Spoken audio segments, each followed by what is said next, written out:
Does Tennessee have a new offensive lineman target in the transfer portal? Maybe so. Who could it be? That and more your Thursday Locked On Vols.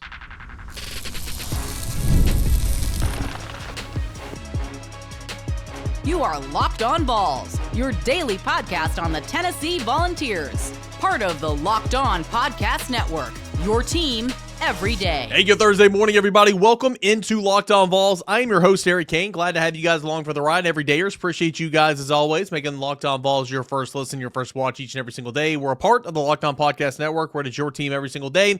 And this episode is brought to you in part by our friends over at Game Time, where you can download the Game Time app, create an account, put in the promo code Locked On College for $20 off your first purchase.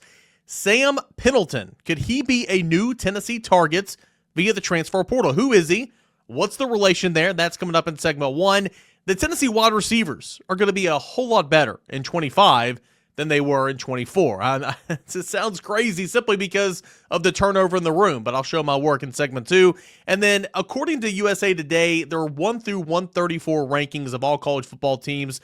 We're going to look at some SEC teams, the movements from preseason to where they finish in postseason. What about Tennessee? Was it a plus or minus? All that and more coming up next here on a Locked On Vols. Sam Pendleton. All right, he is an interior offensive lineman, class of 2023, and he just finished up his sophomore season or redshirt sophomore season over at Notre Dame. Of course, we talked about how the transfer portal, for the most part, if you're in, you're already in, right? But these teams who play after the cutoff date of December 28th, and gosh, that was nearly a month ago, right? Those teams who had bowl games or playoff games after that cutoff date, once their season is over, their 5-day window begins. So following Monday night's national championship game, the window for Notre Dame and for Ohio State opened up on Tuesday. It'll be open on Tuesday, Wednesday, Thursday, Friday. And then again, because the NCAA doesn't work on weekends, and because that fifth day falls on a weekend, and because technically you just have to request your paperwork before you officially go in. We saw that whole saga with Mike Matthews. It gets kind of funky there, but end of the day, those windows are going to close early next week. And again, if you have a coaching change, a head coaching change, those windows will open up for those said teams. So again, we knew that there were going to be numerous players jump in the portal from both Notre Dame and Ohio State. There's been some rumors of players, just like there are rumors of players for Tennessee who are going to enter the portal when the playoffs were done. I mean, that's just kind of the nature of the beast. One specific player from Notre Dame that jumped in the portal reportedly on a Tuesday morning, or excuse me, on a Wednesday morning, is offensive lineman Sam Pendleton. And he's an interesting one because Tennessee was very, very high on him back in his recruiting cycle. Tennessee was in it. Tennessee coveted him a lot, and Tennessee really, really liked his game. At this time, I don't know if contact's been made. I don't know if a visit is being worked to be set up and all that. I don't know. It's very early, but he's a guy that I could see Tennessee absolutely having interest in because, of course, Tennessee's got 2 guard spots they've got to fill.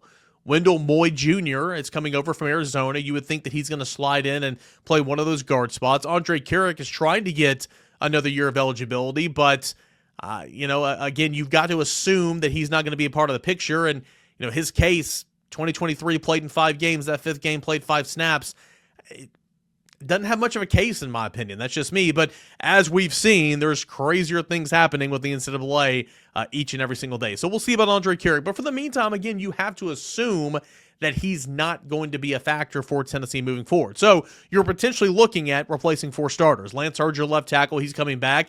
You think David Sanders is going to file on that right tackle. I understand a true freshman, not ideal. I understand that he's got to make some moves this spring. He's got to put on some weight. He's got to be stronger. He's going to be raw. I get all that.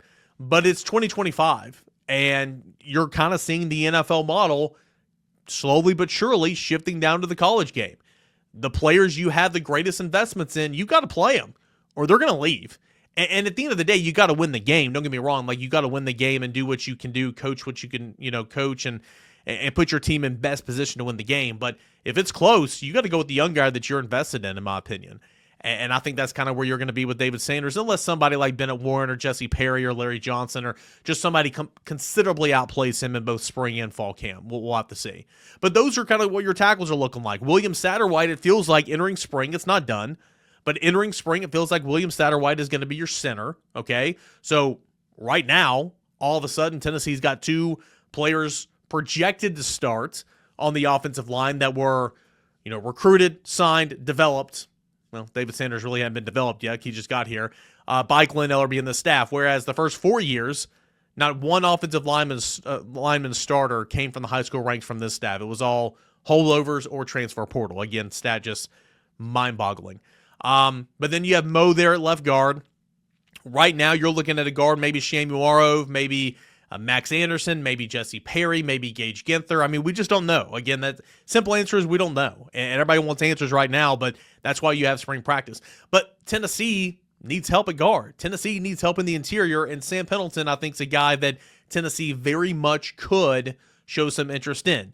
Again, class a couple of cycles ago, according to the On3 industry rankings, he was a 3-star rated prospect, 431 overall, number 34 interior offensive lineman, number 16 prospect from the state of North Carolina, where he was a standout at Reagan High School. 6'4". Right now, he's about 310 pounds. And what's interesting about this potential target in the transfer portal is, for the most part, he was a backup, okay? He was a reserve offensive lineman for Notre Dame. However, he did start the first 7 games of the season at left guard for Notre Dame. He was removed back to the bench when a fellow interior offensive lineman, a fellow guard, came back from injury, and that kind of pushed him to the bench. He came back in, played in a reserve role the last couple of weeks of the season.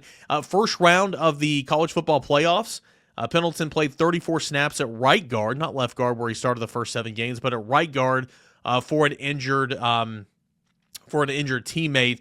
But later in the playoffs, I think it was against, was it Georgia? Was it Georgia in the I don't know who they were playing in the next round, but there was another guard that got hurt and he didn't come in. But my point is still, he's an experienced guy, and it's not like you're going to be getting a home run from the transfer portal if you were to end up signing Sam Pendleton. But he is a guy that has got a lot of experience. He's a guy that's played there, been there, done that, and quite frankly, you need some more competition at that position, and it wouldn't hurt to have a guy that's got some battle experience, that's played in big-time football games. Again, 6'4", 310 pounds, 34 snaps in the second half against Indiana in the college football playoffs after he went back to the bench after starting the first 7 games. 3 years of eligibility. He played 492 snaps this year between left guard and right guard, the majority of those, of course, coming at left guard. 63.2 Pro Football Focus grade, which is not horrible. It's not great, but it's not horrible. According to Pro Football Focus, he gave up 0 sacks, 3 quarterback hits, 3 quarterback hurries, and 6 quarterback pressures. I'm not too sure how you differentiate pressures and hurries, but there you are. No sacks, but did give up some pressure. So, we'll see. We'll see if Tennessee ends up getting anything going with Sam Pendleton. Again, liked him coming out of high school. Very much liked his game. Was kind of in it. Of course, ended up choosing Notre Dame over some other schools as well. But because of the interest out of high school, because of the interest early on as a prep athlete, I think Tennessee could have a whole lot of interest in this specific player, one of the departures from the 2 teams playing in the national championship. So we will see how this week goes if Tennessee makes any moves for former Notre Dame interior offensive lineman guard Sam Pendleton.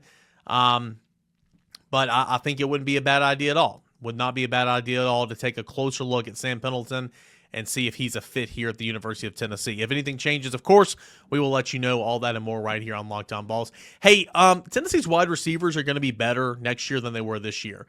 I know some of you guys are rolling your eyes because Tennessee had so much turnover in the room, but think about it, guys. It's not like the wide receivers were good this year. All that and more. It's coming up next as we continue on here on a Thursday morning edition of Locked On Vols. Stay tuned. Hey guys, I want to tell you about our friends over at Talkspace, okay?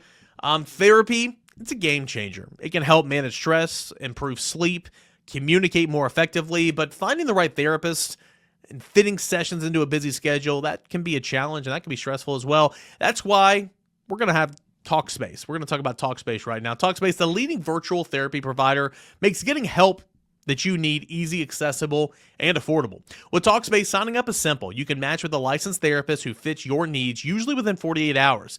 And it's convenient. You can have sessions from the comfort of your home, even message your therapist between appointments. Plus, Talkspace is covered by many insurance plans, and for most insured members, there's a $0 copay. Not bad, right?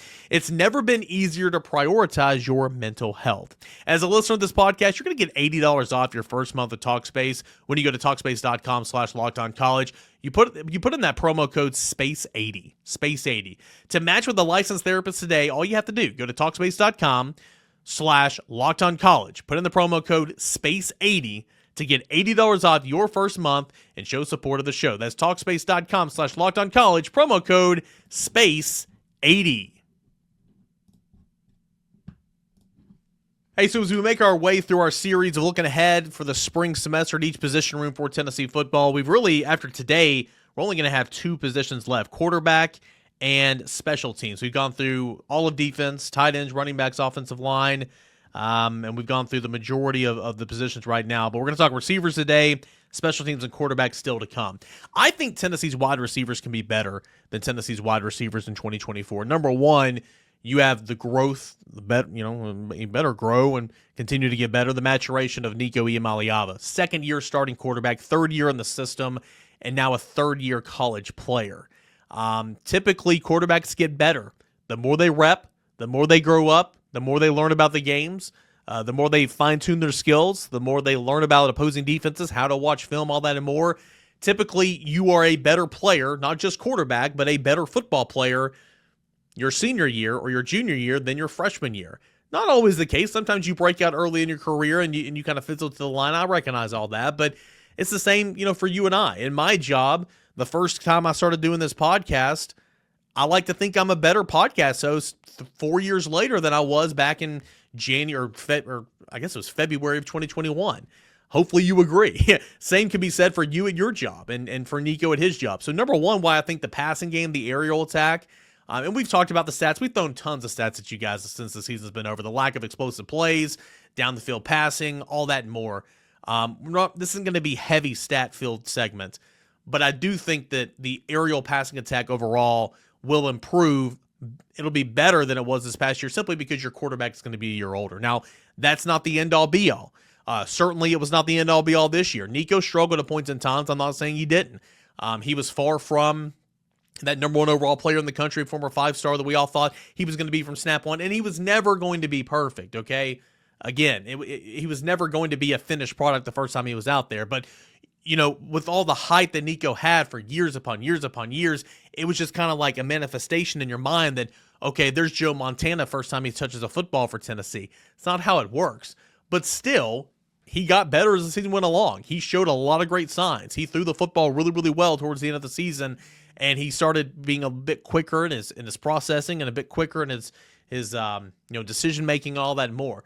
But he still struggled at points in times. His receivers certainly didn't help him. His offensive line at points in times certainly didn't help him. I mean, he was running for his life in the college football playoff. So there are other factors here to be involved with. But when you look at the receivers specifically, Squirrel White was Tennessee's most productive wide receiver in 2023. He had like 67 catches for, close to like 500 yards, 600 yards, whatever it was. His production dipped in half from 23 to 2024. And sure, he was dealing with some injuries for sure, but he went from like 67 catches to 34 catches, 381 yards, and 2 touchdowns. He didn't find the end zone until like week 10 or 11 of the season. Tennessee's most productive wide receiver this past football season was Bru McCoy, 39 catches, 472 yards, and 2 touchdowns. He, too, didn't find the end zone until senior day. Chris Brazzell, the big transfer portal addition of the offseason, underwhelming. 29 receptions, 333 yards, 2 touchdowns. Dante Thornton Jr., second-year player, was magnificent, truly magnificent, and that is why you should have faith, in my opinion, that Chris Brazzell can take a step next season. Because look at Dante Thornton. Albeit, he missed some games. He missed a lot of time and a lot of games. He was banged up all year long, and that's unfortunate because he would have blown past 1,000 yards receiving. Blown past it. He finished with 661 yards and 6 touchdowns off just 26 catches. He averaged 25.4 yards per catch. Deep threat? Oh, yeah. He was phenomenal this year. He just couldn't stay on the field, and that's unfortunate. But again, Mike Matthews didn't play as much as he needed to. Chaz Nimrod, super underwhelming when he was in there. Caleb Webb didn't get much of an opportunity. Braylon Staley, towards the end of the year, that was, he had to play out of necessity, but he was a redshirt guy this year. I know I'm missing probably one or two, not off the top of my head, but nonetheless, those were Tennessee's receivers. It just was not a very productive unit this year. So the fact that as of now, and again, we talked about transfer portal, they could add a receiver this week. They could add a receiver in the spring portal, but where you are numbers-wise, you are going to, for the most part, you're going to have to go and play with your guys, right? You're not going to be rotating in and out a ton. I know Tennessee didn't do that a ton unless it had to because of injuries, but Mike Matthews right now is your one, okay? Chris Brazzell is going to play. Braylon Staley is your slot receiver. We'll see what Amari Jefferson can give Tennessee in spring and kind of where he works himself in. Travis Smith's going to play as a true freshman. Bradarius Jackson's a high-end four-star prospect coming in. He's another outside option. If something happens to Braylon Staley right now, Joakim Dotson, a true freshman, is your backup slot. So out of necessity right now, you are going to be playing your guys. And there's not going to be any confusion. Let's try this combination. Let's try this combination. Let's move him here. I'm not saying you don't cross-train, but these are your dudes. You're going to play your dudes. They're going to get reps, a ton of reps. They're going to play. They're going to work themselves in and out of predicaments and try to grow and be better from that. And because you have to play Mike Matthews every snap of every game, because you have to play Chris Brazzell every snap of every game, I think you're going to be better for it. I do. And I think because you're going to have to force Travis Smith in there to give those guys a breather. So when I said every snap of every game, I was being hyperbolic. But because you're going to have to force Travis Smith in there to give those guys a break, or, Amari Jefferson, who, again, I'll remind you, he redshirted, didn't play this year for Alabama. There was an injury in there as well with his hip, and we'll see kind of where he is in spring practice if he is full go. He's a guy that you coveted highly, greatly out of the high school ranks. Just you're getting him a year later, right? So I think out of all that, Tennessee's just going to be better at wide receiver. Because at the end of the day, and I'm not trying to be a nega-Vol or a Vol hater, like a lot of you guys like to say I am sometimes when you're not saying I'm talking through my orange shaded sunglasses. The production just wasn't good. It wasn't good. It wasn't good enough. And because of that, I think it's going to be better. I do. What say you? Who are you excited about Tennessee wide receivers? Could there be another addition to the room? We will see. I know there was a couple of wide receivers that entered the transfer portal from Notre Dame on Wednesday as well. I haven't heard anything about those guys at the time of this recording, but again, the staff evaluating, watching film, they're at work. I mean, there's not a guy in the transfer portal that this support staff and this coaching staff doesn't know about, right? I mean, they're trying to figure it out. So could there be a new name that pops up a wide receiver? Yeah, we'll see. And certainly if not at the end of this week, they're going to have to get somebody in that spring window. But I do believe you are going to get better production out of your wide receivers this year in 25 because Nico's going to be better and Mike Matthews is a really, really good piece. And I think him playing more is only a good thing for Tennessee. I have faith. I'm not gonna put the mortgage in my house on this, but I have faith that Chris Brazzell is going to take a step in year 2 of the system like Dante Thornton did, this past year. I think Braylon Staley can end up being a pretty durable player and maybe a guy that was even better than Squirrel White, who was very productive here, but I do think is replaceable. I do.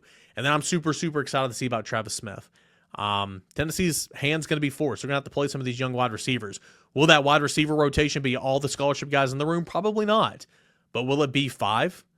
4 or 5 guys? Probably. And you're going to have to play those guys an awful lot. And because of that, I think, and because of the lack of production this year, I think Tennessee's wide receivers are going to be much better in 2025 next fall than they were in 2024. Hey, we got another segment to go. USA Today ranks the college football teams, not necessarily the Coaches Bowl. I'm not talking about the Coaches Bowl, but they rank the college football teams 1 through 134, the FBS teams. Where was Tennessee ranked preseason? Where did Tennessee finish in those rankings? What about the other SEC teams?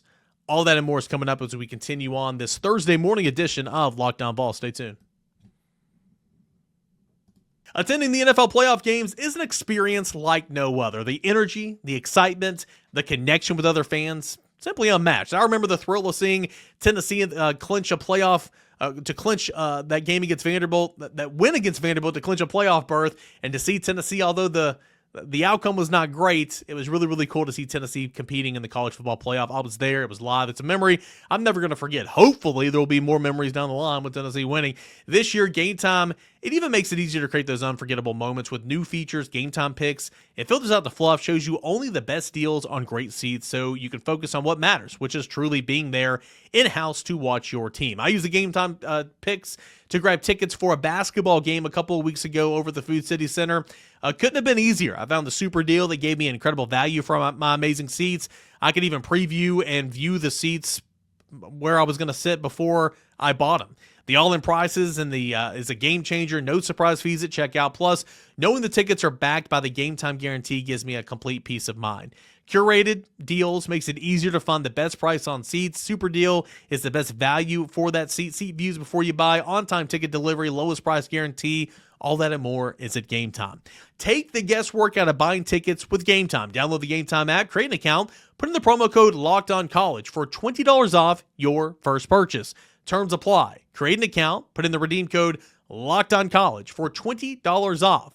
Download Game Time today. Last minute tickets, lowest price, guaranteed. What time is it? It is Game Time. Hey guys, we got a couple minutes left here on your Thursday Locked On Vols. Appreciate you for being here. You're seeing a lot of these, and we might talk about it on tomorrow's show, but a lot of these way too early Heisman favorites, way too early top 25 rankings and all that. I think ESPN had Tennessee at 19. I think On3 had Tennessee at like 9 or maybe 13. I can't remember.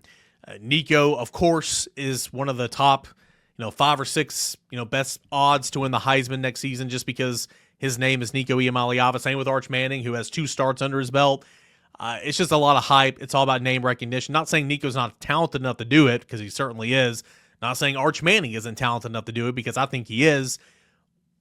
But, why are you even in that conversation right now, right? But, I mean, that's the month of January, right? It's all about hype and all that. We'll kind of accumulate all those, way too early stuff and maybe present it on tomorrow's show and kind of react to it. All that and more is coming up. But I did want to bring this to your attention.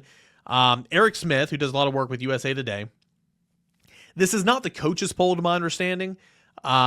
Be completely frank, it's a group chat with a lot of the SEC Locked On host, and someone put a screenshot in here and said, "Hey, this is a great topic of conversation if you guys want to talk about it on your show."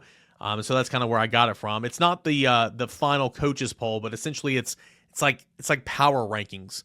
All FBS teams 1 through 134, and USA Today did that, ranked all those teams in preseason, and then they ranked all those teams after the season. And so Tennessee comes in these rankings at number 10. At number 10, after a 10-3 season, Tennessee's preseason ranking in this little metric was number 14. So after a 10-3 record and a college football playoff berth, Tennessee was 4 spots better than its preseason expectation according to these power rankings. That is the 3rd best finish among any SEC team. The best finish, of course, was Texas. Finished ranked number 5, 11-3 record, SEC championship game appearance. Preseason rank was number 3, so it subtracted itself to it. It finished 2 spots behind where these power rankings were for, but still it finished the highest of the highs. Texas was there at number 5. Georgia was there at number 6, okay? It had an 11-3 record, an SEC championship game appearance, and victory over said Texas Longhorns. Its preseason rank was number 1, so it actually finished 5 spots below where these power rankings had Georgia finishing starting the 2024 season. So Tennessee is obviously one of the first winners here, coming in the 3rd ranked SEC team, number 10 overall, with +4 from where it was preseason-wise. Just out of curiosity, Ole Miss came in behind Tennessee at number 11. 10-3 record, did not make the college football playoffs. Preseason ranked number 10, so it technically finished 1 spot below its expectations. Alabama, 21 is where it finished. 9-4 season. It was ranked preseason 5th in these power rankings, so it finished 16 spots behind where it was supposed to. And we go on and on and on. South Carolina is behind Alabama, Missouri at 24, LSU at 27, Texas A&M at 33. You have the Florida Gators at 35, Arkansas at 39, Vanderbilt at number 40, Oklahoma at 64, Auburn at 86, Kentucky at 89, Mississippi State at 110. Obviously the biggest losers of this bunch, oh my gosh, It's those bottom 3 teams right there. Well, really bottom 4 teams right there. Oklahoma preseason in this power rankings was 12, and it finished 64th. So it finished 52 spots behind where these preseason rankings, power rankings gave them. So minus 52 for Oklahoma. No shocker, right? You freaked out because your backup quarterback went in there and ran all over Tennessee's third-string linebackers and scored a late touchdown. So you started him and Michael Hawkins, bench Jackson Arnold, and, well, Jackson Arnold came back and played pretty well at times, not always at times, and ultimately he's at Auburn right now. Speaking of Auburn preseason ranked 43rd, finished 86, so minus 43. Kentucky, yikes. Oh my goodness. What a disaster of a season for the Kentucky Wildcats. Preseason in the power rankings, number 39, finished 89. 50 spots below where its preseason projection began. Oh my goodness. And then Mississippi State, there wasn't a lot of hype for Mississippi State to begin this season, wasn't a lot of expectations, but they were preseason and these power rankings number 73. After a 2-10 year, they slid back to 110, so minus 37. So easily the biggest loser of the bunch was Oklahoma. Yikes. Auburn, huge loser, minus 43. Oklahoma minus 52. Auburn minus 43. Kentucky minus 50. Woof. And then you had LSU, which was another big-time loser. LSU was preseason in the power rankings number 6. LSU, of course, finished with a 9-4 season, 8-4 in the regular season. A late loss to Florida really doomed their year. They finished 27, so minus 21 for the Auburn Tigers. And then Alabama, minus 16 is what I said. The biggest winners of these preseason rankings. So Tennessee was plus 4. Tennessee was one of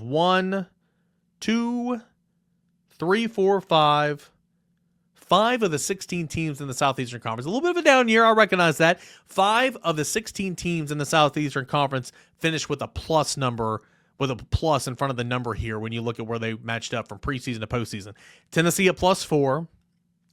South Carolina at plus 47. What a winner there.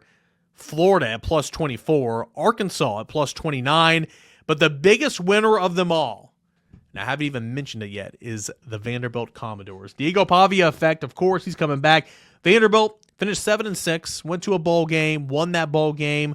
Again, this is Vanderbilt.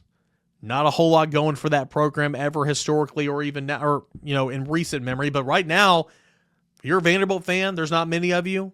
What a season, right? A lot to be excited about with your quarterback coming back next year. But still, you had Vanderbilt that was preseason in these power rankings 118. Finished 40, so plus 78. Biggest winner easily, Vanderbilt at plus 78. Arkansas was at plus South Carolina. So Vanderbilt at plus 78, South Carolina at plus 47. They are preseason in these power rankings 69th, finished 22nd. So plus 47 for South Carolina, plus 29 for Arkansas, plus 24 for the Florida Gators. So again, it's not anything, but it's just kind of fun to go back and look and see where expectations were, where they finished. I've talked about it. Preseason media poll doesn't mean crap, right? I mean, Tennessee, I want to say, I wrote this in a story right after the season was over, but like, of the last 4 preseason media polls at SEC Media Days, Tennessee's finished ahead of that preseason projection all but one of those years, right? 2023 was the year where it finished behind. I think it was preseason ranked to finish second in the East, and of course it finished third, I want to say. But Tennessee's always finished ahead of where the media picks them. So again, a lot of this power rankings projections, it doesn't mean anything, but it is kind of a nice barometer to go back and look and see kind of where you were, where you finished. So end of the day, it's the sour taste in your mouth. I'm not going to tell you how to fan. That's not my job. Sour taste in your mouth. Can't get it out. The loss at Ohio State. I get it. It was ugly. It was gross. And so many Tennessee fans, damn near 30,000 Tennessee fans were at the shoe that night. And it was awesome in pregame warm-ups. Tennessee fans were booing Ohio State. It was awesome. Then the game happened, and it was not good. The fans showed up. The players did not. So you have a sour taste in your mouth, and I get it. I absolutely get it. You're not having any activity, much activity at all in the transfer portal. It's frustrating because you see this team getting a new shiny toy, this team getting a new shiny toy. Also, not just Tennessee fans, fans from all over the place get mad because you're not playing the young guys. Yet you get mad you're not going to get guys to play over those young guys in the transfer portal. Can't have it both ways, right? But I get the frustrations. But like at the end of the day, still you put it in context. Tennessee was one of 12 teams to play in the playoffs. Tennessee won 10 games. Tennessee won double-digit games for the second time in 4 years under Josh Heupel. You got a starting quarterback coming back and who's a redshirt freshman quarterback that, wasn't the end of the world last year. Got a lot of room to grow. Wasn't too bad last year. He's going to take a step this year. You still got a lot of pieces around. You kept your best players on the roster, right? They could have left via the transfer portal. So I still think there's a lot to look forward to. And I still think Tennessee is going to be, like somebody asked me in the Monday Night Chat, and this is before some of those totals came out. FanDuel, by the way, has a season total for Tennessee. Somebody says, do you think Tennessee, somebody asked in the Monday Night Chat, do you think Tennessee will be closer to 7.5, 8.5, or 9.5 for that win-loss projection, or for that over-under projection, the total? And without even thinking, I said 9.5 easily. The next day, I think FanDuel came out and didn't do all 16 teams in the Southeastern Conference, but did like 5. Tennessee had one of the highest totals, over-under numbers in all the SEC, and that was at 9.5. So I still think next year is going to be a good year. All right, so when we come back on tomorrow's show, we'll talk more Tennessee football, the latest if anything happens in the transfer portal, any news picking up. We'll get you set for Tennessee and Auburn on the Plains this weekend, all that and more. Appreciate you guys for being here. If you're here, you're not subscribed to the show on YouTube, please search Locked On Vols, hit a subscription there. Helps the show grow, helps your boy do this for a living, so I thank you for that. We're almost to 15,000 subs, so let's get there. We're about 120 away. Let's get there here in the next couple of weeks, so please subscribe on YouTube. If you listen, Apple Podcasts, Spotify, whatever, go subscribe to us as well. And that's how the show grows and gets in front of more and more Tennessee fans. Every day you're skipping through the show without you. Thank you so much. Hey, let's do it again, same time, same place tomorrow. This is Locked On Vols.